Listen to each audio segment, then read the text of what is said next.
Позвольте мне, как говорится, присоединиться ко всем поздравлениям мужчин, которые служили в советской армии, поздравить с Днем Советской армии и военно-морского флота. Кто служил попозже, с Днем Защитника Отечества.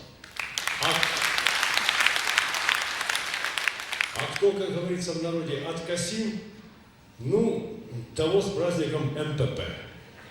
Расшифрую. Мыльно-пузырных принадлежностей.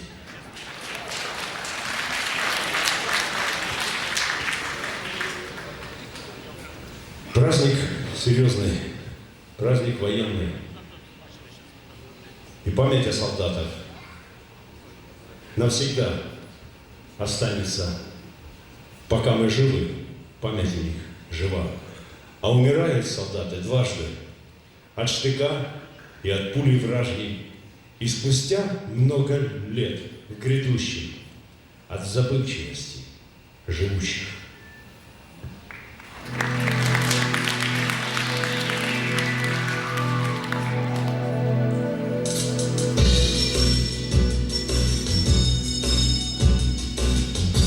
От героев былых времен не осталось порой имен.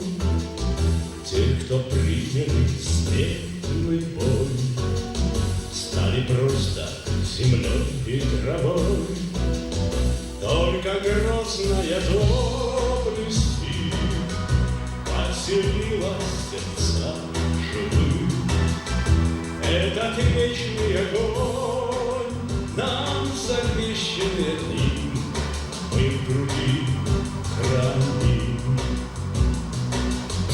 Погляди на моих бойцов, целый мир помнит их в лицо.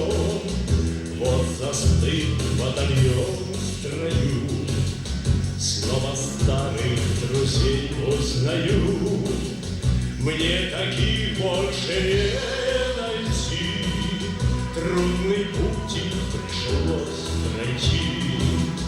Это те, кто в боях положили жизнь за нас, отстояв там пас. Нет в России семьи такой, где б не памятен был свой герой. И глаза дорогих солдат с фотографий увядших глядят. Это взгляд словно высший суд для ребят, что сейчас растут. И мальчишкам нельзя ни солгать, ни обмануть, ни с пути